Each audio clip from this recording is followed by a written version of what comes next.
Hi guys, আসসালামু আলাইকুম। মামাকে দেখেই বুঝতে পারতেছেন অনেকে হয়তোবা আমরা আজকে কোথাও একটা যাব। হ্যাঁ, আজকে আমরা টাঙ্গাইলে যাব। টাঙ্গাইলে কি কারণে যাব সেখানে যাওয়ার পর আপনারা দেখলেই বুঝতে পারবেন যে কি কারণে গিয়েছিলাম। আমাদের বাসা থেকে টাঙ্গাইলে যেতে প্রায় 2 থেকে 2.5 ঘন্টা লাগে মোটর সাইকেলে। সেদিন শুক্রবার ছিল, প্রায় 12টার দিকে আমরা রওনা দিয়েছিলাম। মোটর সাইকেলে যেহেতু মা ছিল তাই ওর আব্বু মোটর সাইকেল আস্তে আস্তে করে চালাচ্ছিল।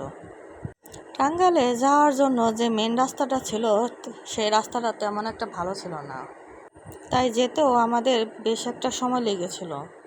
আমরা যেহেতু দুপুরের দিকে রওনা হয়েছিলাম তাই জুম্মার নামাজের সময় হয়ে যাচ্ছিল।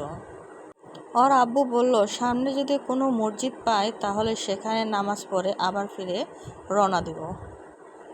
খানিকটা দূরে আমরা একটা মসজিদ দেখতে পেলাম। ওর আব্বু আমাদেরকে বসে রেখে নামাজ পড়তে গিয়েছে। মসজিদটার আশেপাশে গাছ থাকার কারণে পরিবেশটা অনেক ঠান্ডা ছিল। ওখানে গিয়ে কেন জানি খুব ঠান্ডা পানি খেতে মন চাইলো। সামনেই একটা টিউবওয়েল দেখতে পেলাম।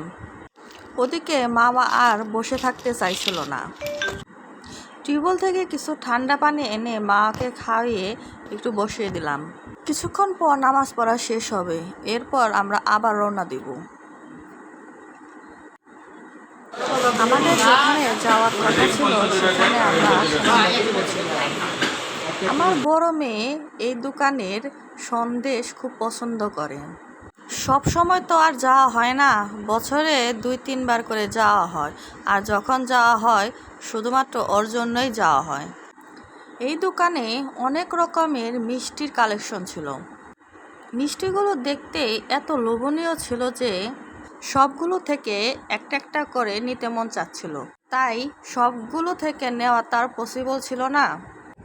তাই ওগুলোর মধ্যে যে 2টা দেখতে সবচেয়ে বেশি লোভনীয় ছিল সেই 2টা মিষ্টি আমরা সেখানে অর্ডার করেছিলাম। আমরা খেয়ে দেখতে চেয়েছিলাম দেখতে যেমনটা লোভনীয় দেখাচ্ছে খেতেও কি তেমন সুস্বাদু। হ্যাঁ, মিষ্টিগুলো অনেক সুস্বাদু ছিল। যে 2টা মিষ্টি আমরা টেস্ট করেছিলাম তার মধ্যে একটা ছিল ক্ষীর চপ, আরেকটি ছিল মালাইকারি। মিষ্টি যারা পছন্দ করে আমার মনে হয় তারা যদি এই দুটো নাম শুনে তাদেরও মনে হয় খেতে মন চাবে। আমি শুধু দেখছিলাম মিষ্টিগুলোর নামের দিকে, এক এক মিষ্টির এক এক রকম নাম। এখানে মিষ্টির সাথে সাথে দই এবং রসমালাইও পাওয়া যায়। এদিকে বিক্রিত দইয়ের প্যাকেজিংয়ের কাজ হচ্ছে। এসেছিলাম শুধু সন্দেশ কেনার জন্য। সন্দেশের সঙ্গে আমরা চমচম এবং রসমালাইও নিয়েছিলাম। রসমালাই আমার ছোট ভাই খেতে খুব পছন্দ করে, তাই ওর জন্য নিয়েছিলাম। আমাদের টাঙ্গাইলের কাজ শেষ, তাই আমরা এখন বাড়ির দিকে রওনা দিলাম। পারলে আপনারাও এখানে এসে ঘুরে যেতে পারেন। টাঙ্গাইলে মেন শহরে এসে গৌর ঘোষের মিষ্টির দোকান কোনটা এটা বললেই মানুষ দেখিয়ে দেবে।